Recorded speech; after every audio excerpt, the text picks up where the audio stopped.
para que lo sueñen hoy en la noche. ¿Qué más? Ahí vamos, hermanos.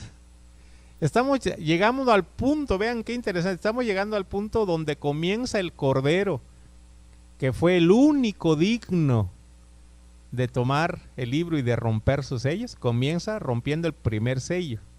Y con el primer sello, de repente Juan se sorprende porque lo que ve sus ojos o lo que percibe él es una serie de ¿cuántos caballos, hermano? ¿Cuántos caballos? Cuatro caballos. Hay que irlo agarrando la visión en conjunto para luego irla analizando. Hay 4 caballos. ¿Qué color? Son 4 caballos, perdón, de 4 colores diferentes. El primer caballo es blanco, el segundo es rojo, aunque aquí en la traducción dice bermejo, ¿verdad? Pero es el rojo, el color rojo. El tercer caballo es color negro y el último es amarillo, aunque la traducción podía ser amarillo o verde, ¿verdad? Y algunos han puesto verde amarillo o amarillo verdoso, no sé cómo se le puede llamar a ese color. No es exactamente solo el amarillo ni solo el verde, es una combinación de colores ahí, ¿verdad? El último, amarillo o verde, pero esa sería la explicación, ¿verdad? No sé si pueden imaginar un color entre verde y amarillo, hermano. Así como cuando una fruta está madurando o se maduró ya de más, ¿verdad? Hay unas partes que todavía están amarillas. Bien, ese color intermedio diríamos. Ya van a ver ustedes por qué ese es el color de la muerte, ¿verdad? Yo diría de algún color pálido, así más o menos, ¿verdad? Bien, cuatro caballos. 4 caballos. Cada caballo tiene un jinete. Y cada jinete tiene algo en particular. Vamos a ver si lo recordamos. El primer jinete, ¿qué tiene, hermanos? Del caballo blanco. Tiene una corona. Se le da una corona. ¿Qué más? Tiene un arco también. Fíjense, un arco. El primero tiene una corona y un arco. Y dice claramente que salió victorioso y para vencer, o venciendo y para vencer, o victorioso y para seguir venciendo. El segundo jinete del caballo rojizo, ¿qué tiene? ¿Qué tiene? Se le dio una espada. Se le dio una espada. ¿Con qué propósito? Para quitar la paz de la tierra y para que la gente, y para provocar matanzas entre seres humanos. ¿Sí? Al segundo jinete. Al tercer jinete, ¿qué tiene, hermano? Su caballo es color negro. ¿Qué tiene? Tiene una balanza en la mano. ¿Qué les parece, hermano? No la habían captado eso, ¿verdad? El tercer jinete tiene una balanza, una báscula de esas de platillos, ¿verdad? Así, esa es la palabra que aparece aquí, es una balanza de esas antiguas que se usaban con dos platillos. Sale con una balanza en la mano. Y es a alguien que se le da instrucciones precisas. Se oye una voz clarita que le dice, le dan un precio. Ese sí no me lo grabé. Dice 2 libras de trigo por 1 denario. 6 libras de cebada por 1 denario. Está hablando de dinero, de precio, hermano. 2 libras de trigo cuesta 1 denario. 6 libras de cebada cuesta 1 denario. Rápido podemos sacar conclusiones. ¿Qué era más caro, el trigo o la cebada?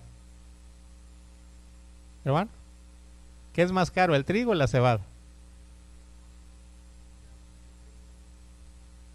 Si los dos cuestan 1 denario,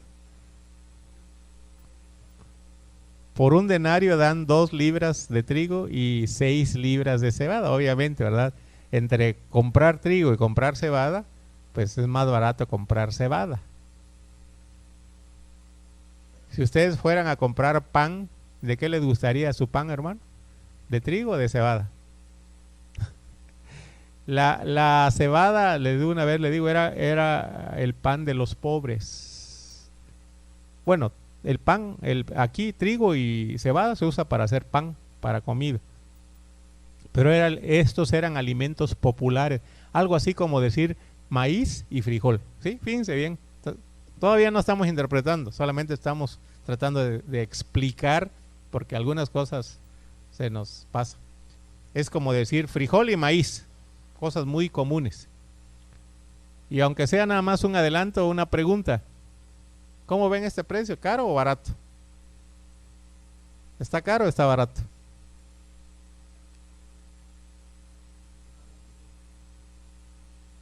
Como no sabemos cuánto vale un denario, y como no vamos a comprar trigo nosotros. ¿A cómo está el maíz? ¿Ahorita alguien sabe cómo está el maíz? 6, digamos 5 pesos el kilo de maíz. ¿Y el frijol? 15, 20. Bueno, pues 2 libras no llegan ni a 1 kilo. 2 libras son menos de 1 kilo. 6 libras, un poquito más de 1 kilo, ¿verdad? Como kilo y medio. Entonces, y un denario es el salario mínimo. Hoy equivaldrían a alrededor de 60 pesos. Eso es lo que está hablando.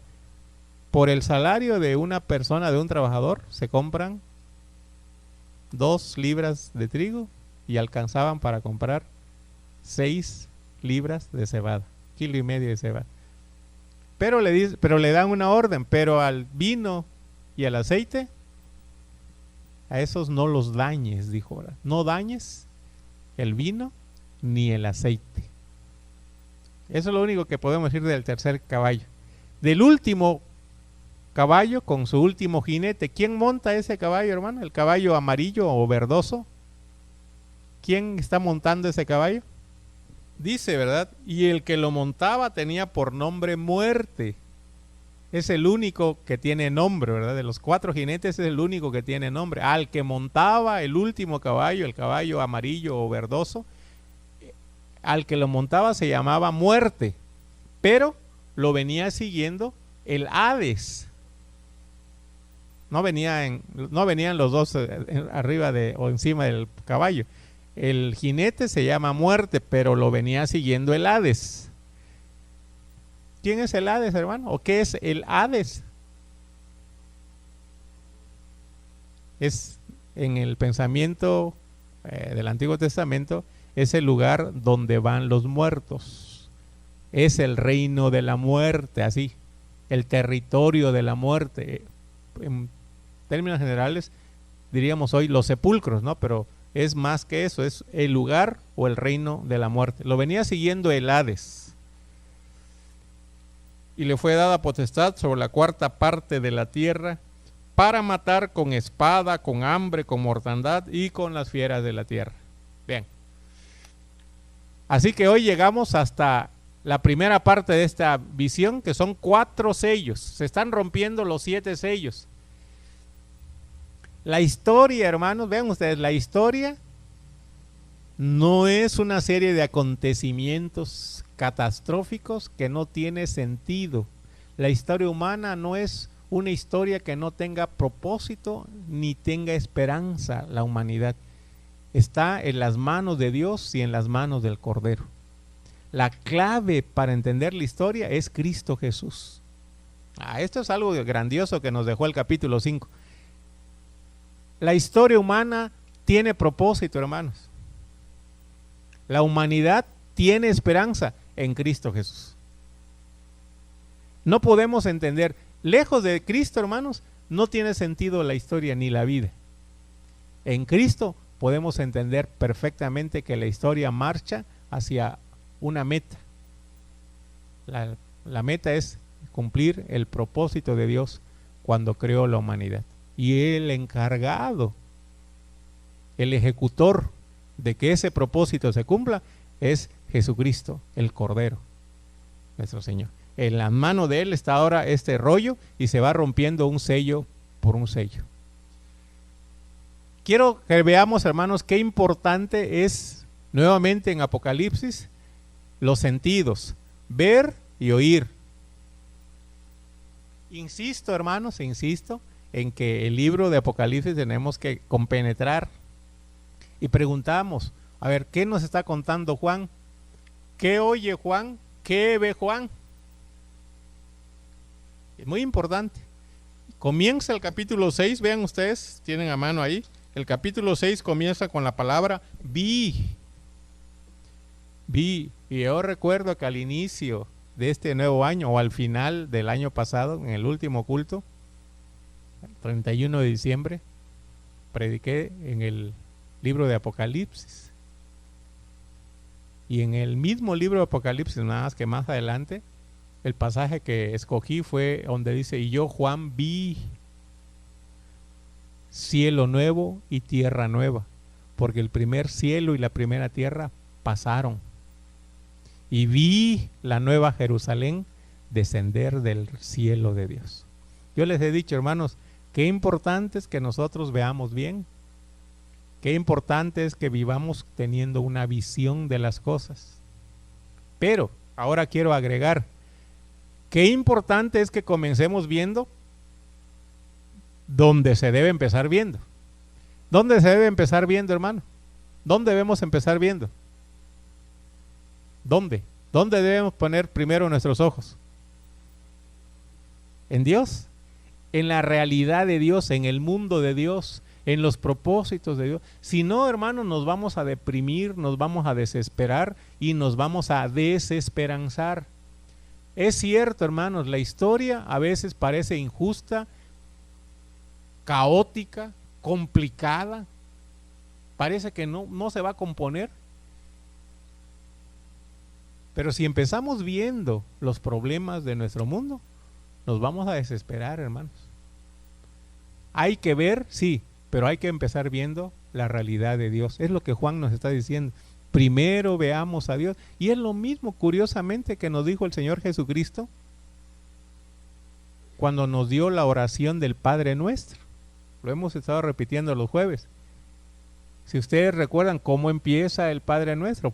Padre, hay que levantar los ojos, hermano. Estás en los cielos. Ahí empieza. Claro, podemos hablar después el pan nuestro de este mundo, dánoslo hoy. Podemos hablar de las tentaciones. Podemos hablar de Satanás, del maligno. Sí, son realidades, pero no olvidemos que comenzar viendo a Dios es la clave. No perdamos la vista de Dios y de Cristo. La historia tendrá sentido para nosotros, habrá esperanza si comenzamos viendo lo que tenemos que ver en primer lugar. ¿Es cierto lo otro, hermano? La otra parte, sí. Y para eso Juan comienza a decirnos, vean, hermanos, aquí vamos a hablar de muerte, vamos a hablar de guerra, vamos a hablar de hambres o hambrunas, vamos a hablar de enfermedades. ¿Son problemas de la humanidad, hermanos, esos? ¿Son problemas todavía de la enfermedad, de la humanidad? ¿Las enfermedades? ¿El hambre? ¿La pobreza? ¿La guerra? ¿La delincuencia? ¿Sí? ¿La injusticia? Todo eso sigue siendo. Pero vean ustedes que Juan nos va a presentar, qué bonito, a mí me encanta, ¿verdad? Me encanta el libro de Apocalipsis porque si le escarbamos, si le entendemos, nos vamos a ir con una cena exquisita, hermano. Les dije que lo iban a soñar, pero no para que se espante. Lo van a soñar porque quieren soñarlo, ¿verdad? Bien, la clave está en el Cordero, hermano. Pero vamos a decir una cosa. Si el mundo tiene estos componentes históricos, enfermedades, muerte, hambre, si todo eso son componentes de la condición humana, son parte de los procesos históricos de la vida humana, hay que afirmarlo.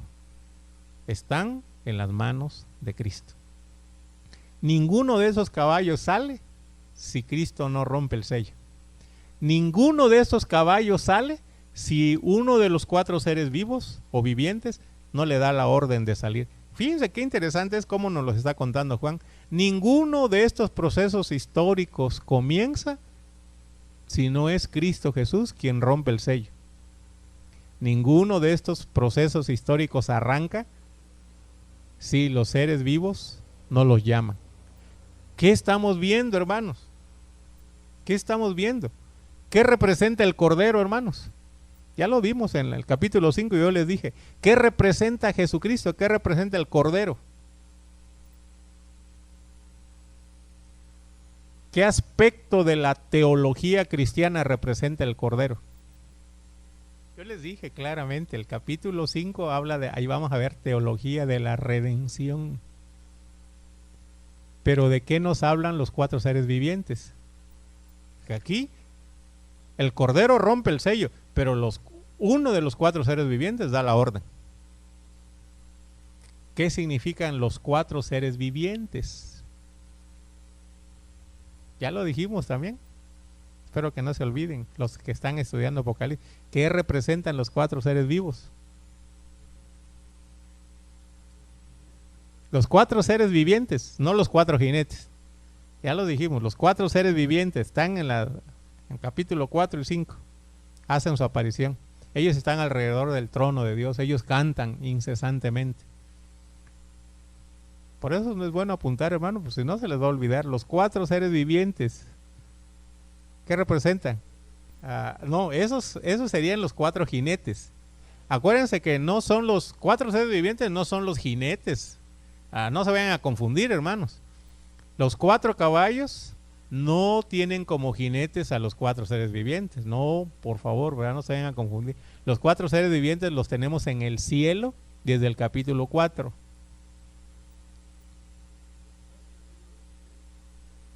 Ok. Bueno.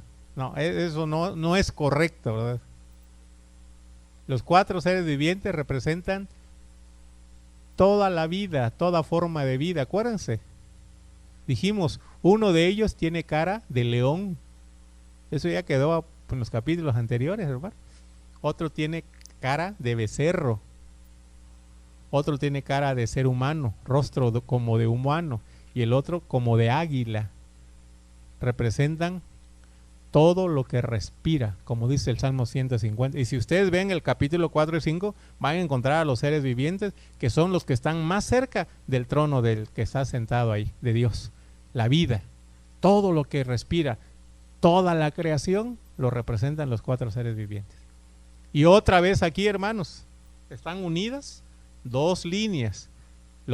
El Cordero representa la redención. Capítulo 4 y capítulo 5 son teologías de creación, capítulo 4, y la teología de la redención. El Dios creador es el que está sentado en el trono. El Dios redentor es el Cordero que con su sangre nos redimió. Miren, hermano, yo lo he insistido. ¿Cómo es posible que si Dios nos creó y el Dios Hijo Jesucristo pagó con su sangre, no nos sintamos seguros nosotros, hermano? No sé si alguna vez han escuchado la ilustración de aquel muchacho que siendo desde niño se crió juntos con un amigo suyo. Y uno de ellos agarró el camino derecho, estudió mucho, fue un buen muchacho, un buen estudiante, un buen hijo, y se graduó como abogado. El otro agarró mal paso y se volvió delincuente. Un día metieron en la cárcel a este hombre por malos pasos, pero habló a su amigo y su amigo vino y lo ayudó porque era abogado y lo sacó libre. Él decía, qué suerte que mi mejor amigo sea hoy un gran abogado. Pero ese amigo le dijo, compón tu vida, no está bien lo que andas haciendo. Pero aquel, en vez de oír, se perdió más, ¿verdad? Y un día cometió asesinato. Y cuando lo agarran, estaba muy nervioso porque dijo, ahora sí me van a echar Pero cuando supo quién era el juez que lo iba a juzgar, era su amigo. Dice, si cuando fue mi abogado me sacó, ahora que es juez me va más fácil, ¿verdad? Porque en su mano está. Pero dice la historia que ahora su amigo le dijo, cuando fui tu abogado, hice todo por ayudarte. Ahora no soy tu abogado, ahora soy tu juez y voy a aplicar la justicia como es, ¿verdad? En lugar de ayudarlo, ahora le tocó lo malo. La pregunta sería para nosotros, si el Dios que nos hizo y el Dios que murió por nosotros, en sus manos está la historia, ¿cómo no nos debemos sentir nosotros, hermano? Yo digo que privilegiados, felices y llenos de esperanza. Nuevamente, ¿verdad? Vean aquí quiénes están presentes al inicio de cada periodo, de cada proceso histórico que se está iniciando. El Cordero y los 4 seres vivientes. Bien. No podemos, hermanos, comenzar a ver el mundo si primero no vemos la realidad de Dios. Pero está muy mal que nos quedemos viendo solo la realidad de Dios sin saber que tenemos una realidad humana que vivir. Pero la única manera de aprender a vivir correctamente nuestra vida humana es poniendo en orden nuestra manera de ver. Sí, veo a Dios y veo al mundo, que es la manera como Cristo vivió aquí, hermano. Y por eso le digo que doy gracias a Dios porque se está conectando todo. La manera como Cristo vivió es exactamente como nos lo dejó escrito en el Padre Nuestro. Jesucristo nos enseñó a decir, tuyo es el reino, pero también nos enseñó a pedir, venga tu reino. Sí, porque tuyo es el reino, está viendo allá, pero venga tu reino, está viendo acá. Y las dos cosas son ciertas. Este mundo está mal, pero también el reino de Dios es una realidad. Nuestra petición es que el reino de Dios se establezca. Espero que con todo, ¿verdad? Por eso es bueno ir siguiendo un estudio, porque lo que ya dejamos nos va ayudando, hermanos. Estudiarlo así de repente solito nos va a meter en mucho conflicto. Bien, ahora, ¿qué significan estos 4 seres vivientes, hermano? Una última insistencia de la imaginación. ¿Qué se imaginan ustedes? 4 jinetes, 4 caballos. ¿Cómo se los imaginan? Comiendo pasto, los caballitos, en un caminito, en un prado. A ver, vamos, porque le digo que usen la imaginación. Dice Juan, yo vi. Ahora, yo les pregunto, ¿dónde estaban los caballos, hermano? ¿Cómo se lo imaginan el escenario? ¿Estaban en un potrero? ¿Estaban en un caminito? ¿Dónde estaban los 4 caballos? ¿Cómo se los imaginan, hermano? Son aislados entonces. Escenarios aislados cada uno. Pero van en algún camino. Bien. ¿Alguien más se está imaginando algo? ¿Sí? Se pueden imaginar, según hermano Rafa, esos caballos están allá, pero como los mandan, ¿será que podemos imaginar los que salen hacia la tierra?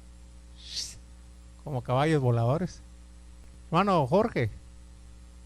Muy bien. Yo recuerdo que les dije, y vuelvo a insistir, ¿verdad? Les dije que estos jinetes y estos caballos representan procesos históricos o componentes de la historia humana. Vuelvo a insistir.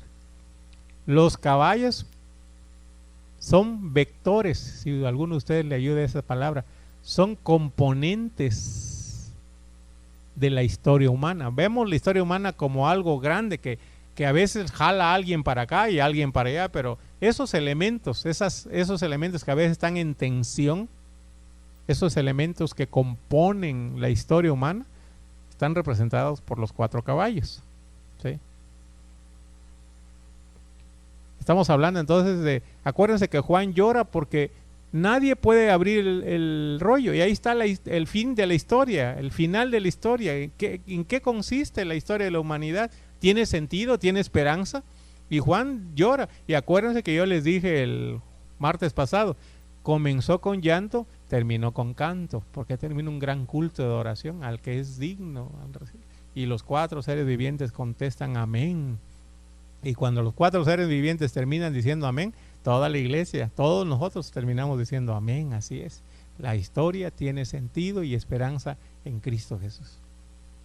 Estos caballos representan los procesos históricos que se van generando a lo largo de los tiempos para construir lo que llamamos la historia humana. Pero yo les preguntaba que imaginaran cómo están los caballos. Y creo que nos faltó imaginación, ¿verdad? Bueno, hubo imaginación, pero nos faltó acercarnos un poquito más. Porque nadie mencionó una carrera de caballos, hermano. No se imaginaron nunca una carrera de caballos.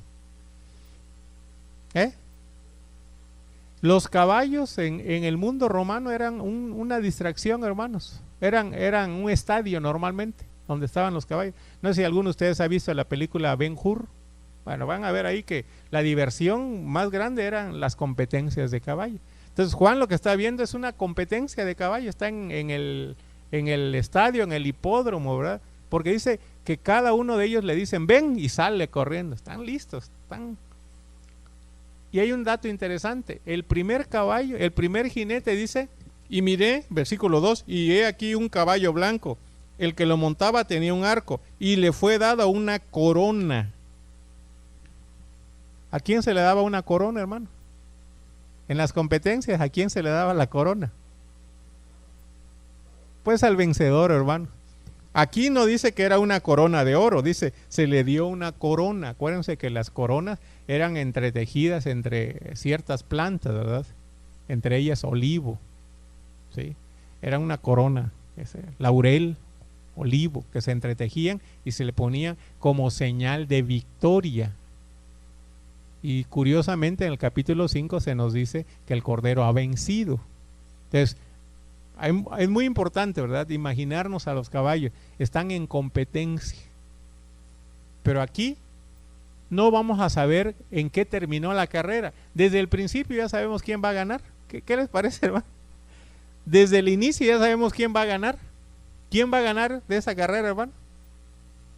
A ver, díganme, está fácil. ¿Quién va a ganar? El caballo blanco.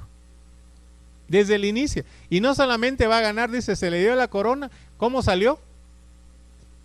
Salió victorioso y para seguir venciendo. Es decir, la victoria ya está dada. Desde el principio ya está dada. El caballo y su blanco y su jinete se van a ganar la carrera. Desde el principio ya se sabe. Juan ya vio quién es el campeón. Pero nos está describiendo estos 4 jinetes. Ahora sí, vayamos, ¿qué significan cada uno de ellos, hermanos?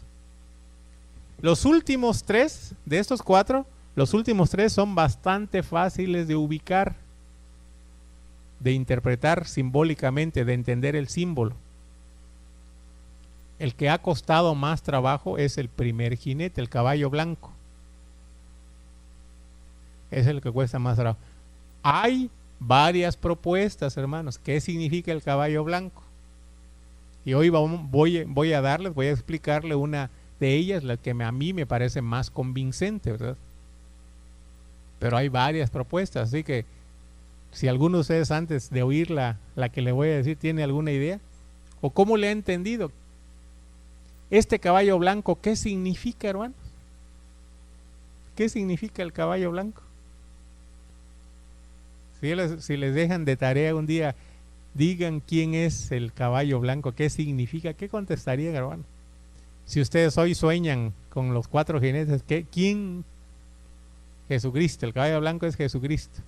Bien, les digo, ¿verdad? Que esto ha sido un debate y no ha dejado una respuesta contundente y satisfactoria, que es lo que nosotros llamamos consenso. No hay consenso, pero hay propuestas muy interesantes. Claro, hay propuestas diametralmente opuestas. Algunos dicen que es Cristo y otros dicen que es el anticristo.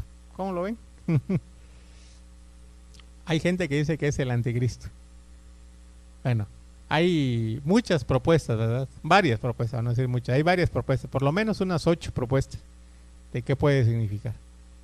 Pero todas,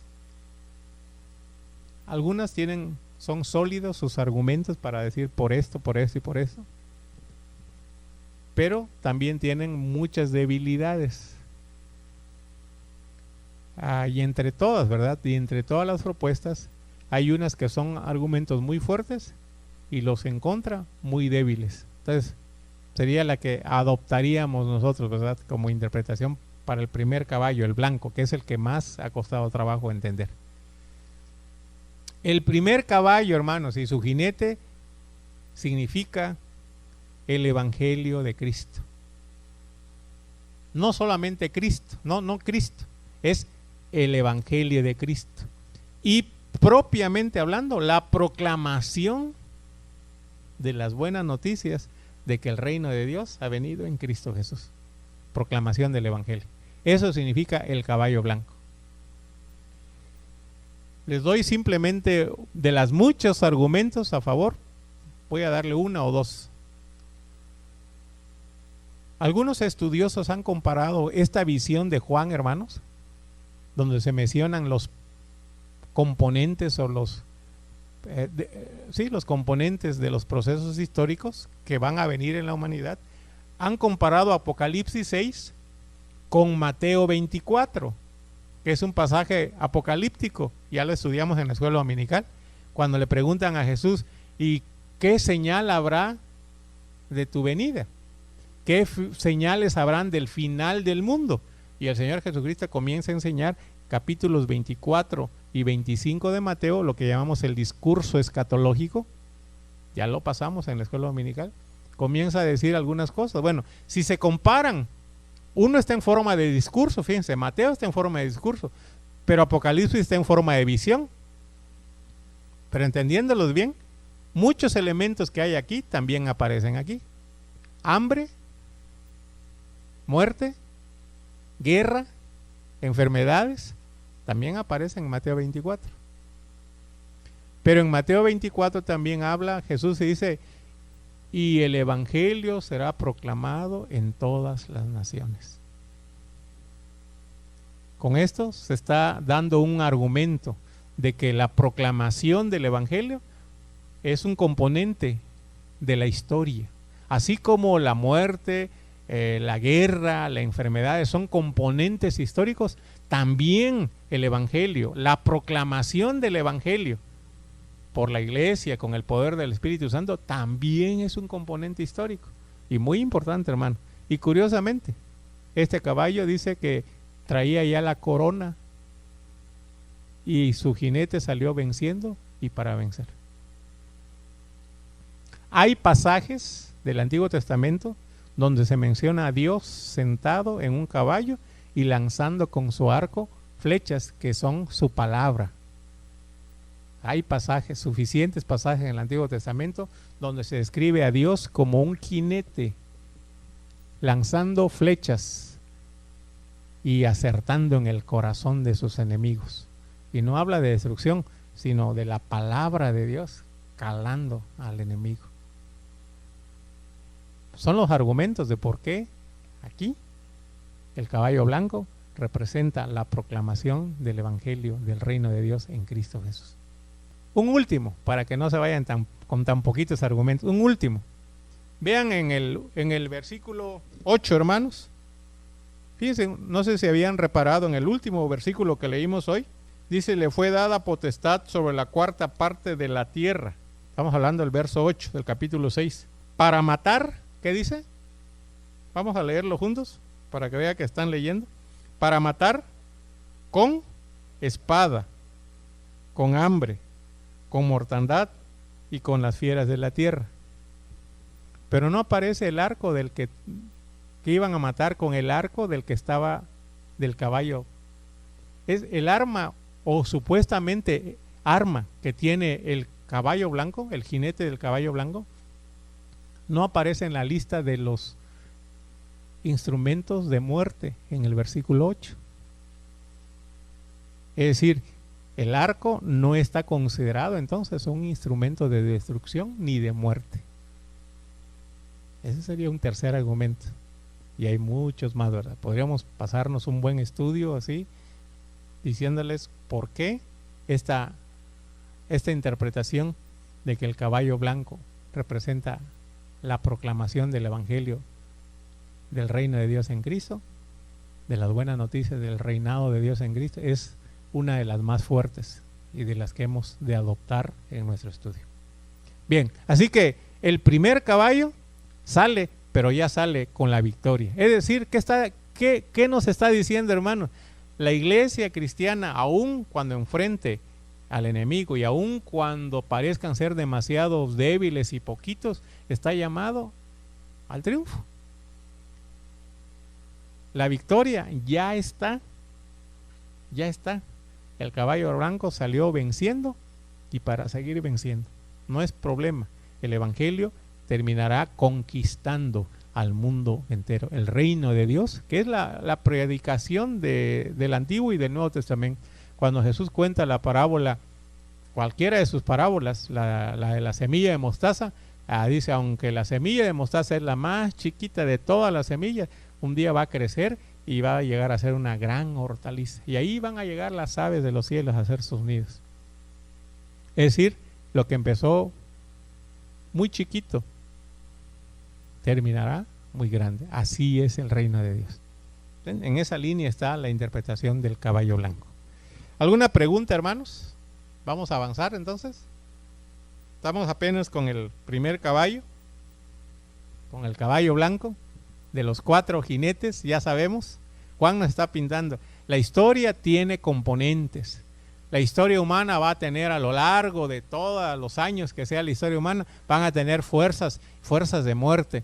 Pero frente a las fuerzas de muerte también está la fuerza del reino de Dios, de la proclamación del evangelio. Y si ustedes hacen lo que se llama en los estudios de física una suma de vectores, ¿verdad? Van a encontrar que nada va a poder contra el reino de Dios. Aun cuando sean componentes históricos muy fuertes, la muerte, la guerra, el hambre, el reino de Dios va a traer fin. Y es lo que dice, ¿verdad? Que un día Dios va a enjugar toda lágrima de los ojos. No habrá más muerte, más llanto, más dolor. Un día Dios erradicará todos esos componentes que lastiman la condición humana. Caballo rojo, entonces, hermanos, ahí nos vamos a quedar, para que no tengan pena. Nos vamos a quedar con el caballo rojo.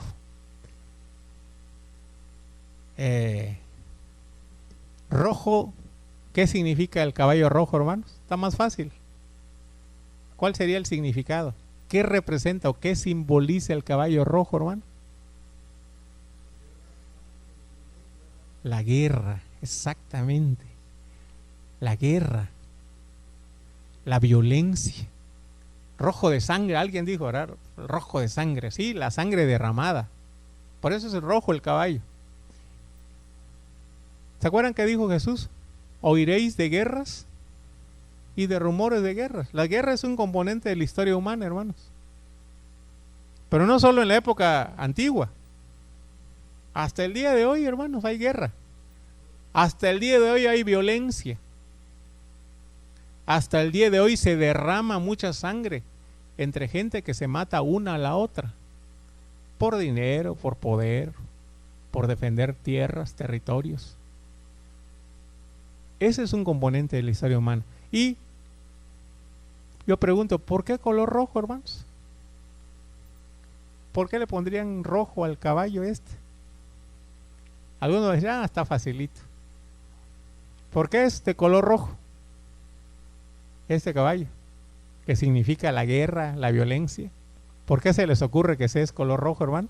Por la sangre. No hay mucha vuelta, ¿verdad? Por el color de la sangre. Pero hagamos otro poquito de profundicemos un poquito más. En el libro de Apocalipsis, ¿habrá alguien más que sea color rojo? ¿Algún personaje que sea de color de rojo? Vamos a encontrar que el dragón es color rojo. La bestia es color rojo. Se vestía de púrpura. Y vean ustedes la habilidad política de Juan. ¿Cuál creen ustedes que era el color del ejército romano? Chequen ustedes cualquier investigación histórica y van a encontrar el ejército romano escogió el color rojo. como el color de su uniforme. Juan está denunciando al Imperio Romano. El caballo es rojo, caballo que significa guerra. Saben que había y hay todavía por ahí gente que lo mantiene. Hay una frase, un eslogan que dice: si quieres la paz, prepárate para la guerra, dice. Hay una frase muy famosa que lo han usado emperadores muy en la antigüedad, lo han citado. Si quieres la paz, prepárate para la guerra. Los romanos decían que ellos habían traído la paz al mundo. De hecho, existe una frase, la Pax Romana. El emperador romano se jactaba de ser un dios porque él había traído la paz al mundo. Por eso cuando el evangelista según Lucas nos habla del nacimiento de Jesús, nos va a decir claramente: ha nacido hoy en la ciudad de David un Salvador que es Cristo Jesús. Y el canto de los ángeles dicen: gloria a Dios en las alturas, paz en la tierra. No es el emperador el que trae la paz, hermano. No es el emperador. Pero ¿saben ustedes cómo logró la paz el ejército romano? ¿O cómo el imperio romano logró pacificar el mundo? Con su ejército. ¿A quién se le iba a poner al ejército romano? Al que se oponía. Lo degollaban, lo asesinaban, le daban cuello. Ahí sí le daban cuello, ¿verdad? Lo degollaban. No, y quién no va a querer estar en paz así, ¿verdad? Pero no era una paz voluntaria, era la paz por la fuerza. Bueno, es lo que está denunciando Juan aquí. Uno de los componentes de la historia humana más terrible, un azote de la humanidad, es la guerra. Porque la gente tiene interés de apropiarse de lo que de otra manera no se lo van a dar. Hace unos días una persona me hizo una pregunta: hermano, ¿y qué le parece? ¿Qué dice usted acerca? ¿Qué opina usted acerca del orden mundial? Me dijo. No sé qué sea eso. No ha oído, hermano. No, se está diciendo ya más fuerte la noticia de que hay personas, gobiernos, pero no es gobierno de un país, son gente poderosa que está tramando apoderarse del mundo. Es decir, no es el Estados Unidos, ni Japón, ni China los que quieren apoderar el mundo como países. Son gente de todos estos países que están tratando de unir su poder económico, político, militar para dominar a todo el mundo. Me decía, nuestro querido Azcárraga es parte de ese proyecto. Por eso se defienden unos a otros, porque quieren adueñarse del mundo. Ya es un gobierno globalizado. Bueno, le digo, no había oído eso, le digo, pero la verdad no se me hace nada nuevo, le digo. Es el sueño de todos los grandes emperadores. Los emperadores eso soñaban, llegar a extender su territorio hasta todo el mundo. Así que no hay nada nuevo bajo el sol, ¿verdad? Dice la Biblia. Si alguien está tramando eso, le digo, bueno, simplemente es cambiar la forma. Pero siempre los sueños de la humanidad han llegado a ser a controlar lo más que pueda. Y aquí está denunciando Juan la guerra como un elemento de muerte, pero está poniendo el color rojo como símbolo no solo de Satanás. Vamos a ver que Juan va a hacer esta fórmula matemática. Juan va a ayudarnos a ver esa equivalencia, esa ecuación, ¿verdad? El dragón, el imperio romano, no es más que la bestia. Y la bestia no es más que un aliado de Satanás. Detrás de todo, Juan al final en su libro va a decir, ahí está el gran antagonista de Dios. Satanás es el que está incitando a este imperio y a los imperios que vengan. Cuando Dios está a favor de la vida, el Dios que crea y el Dios que rescata la creación, estos imperios están tratando de acabar la vida. Por eso Juan va a decir, estos imperios humanos no es solamente pelear contra el imperio romano, es pelear contra quien está incitando al imperio romano, que es no otro más que Satanás, la serpiente antigua, va a decirnos Apocalipsis.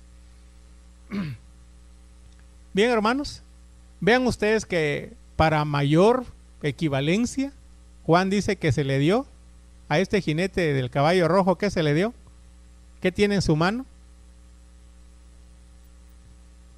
Una gran espada. Pero el término en griego, hermanos, para gran espada es el nombre que le daban los romanos a la espada que usaban en el combate montado sobre caballos. Es una espada curva, porque esa espada cuando se mueve de arriba abajo alcanza más, porque está curveada, ¿sí, no? Tiene mayor ángulo de alcance. Se volvieron ingeniosos incluso los militares romanos. Diseñaron una espada curva para que al moverla de arriba abajo sobre su caballo pudiera tener mayor alcance de todo lo que se pasara en su camino. Por eso eran temidos los soldados romanos, porque también la ciencia estaba a favor de la fabricación de armas, y las armas eran para hacer más efectivo su trabajo, que era matar a los que se le opusieran. Con esto Juan está usando su técnica para denunciar al ejército romano, al imperio romano, y más adelante nos va a dar la clave: a Satanás, que incita a los romanos. Bien, nos quedamos con los 2 caballos nada más, hermanos. Son 4 jinetes, 4 caballos. Son componentes de la historia, pero desde el principio nos dice: pero así como las fuerzas de muerte están activas y parece que nadie las controla, Juan nos dice desde el principio: pero el reino de Dios y la proclamación del reino de Dios salió con la victoria ya anunciada.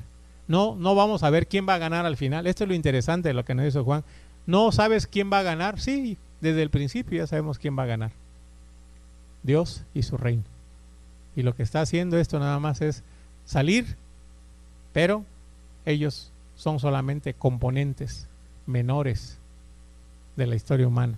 La historia va con rumbo, con sentido, y está en las manos del Cordero.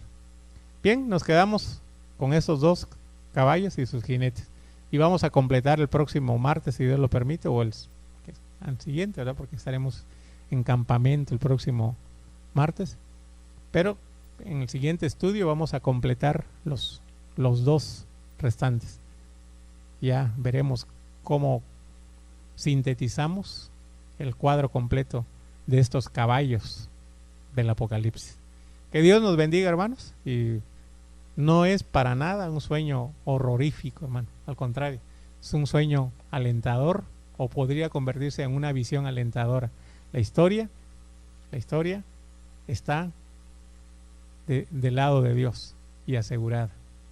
En eso podemos estar seguros. Vamos a despedirnos, hermanos. Les invito a ponerse de pie. Vamos a orar.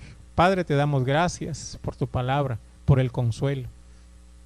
Señor, cada vez que notamos estos problemas de la humanidad, las guerras, la muerte, la injusticia, problema económico, el hambre, las enfermedades, a veces parece que estamos a expensas, Señor, de ello, pero nos olvidamos que el reino te pertenece, Señor, y tú pondrás en orden y a raya a todos estos componentes que tanto lastiman la vida humana. Gracias, Señor, porque nos das esta imagen de que el reino tuyo ya se le ha asegurado la victoria. Nos sumamos, Señor, a la alegría del visionario Juan para reconocer en ese caballo blanco a nuestro Dios Todopoderoso cabalgando, Señor, victorioso, y proclamando que su reino es un reino estable y para siempre. Ayúdanos, Señor, a vivir conscientes de que nuestro mundo está hundido en la maldad y en el pecado, pero más conscientes todavía de que nos ha llamado a formar parte del reino victorioso del Cordero Santo. Que tu Espíritu Santo acompañe a todos y a cada uno de los presentes de regreso a casa. Bendito y alabado seas en Cristo Jesús, nuestro Señor y Salvador. Amén. Dios les bendiga, hermanos.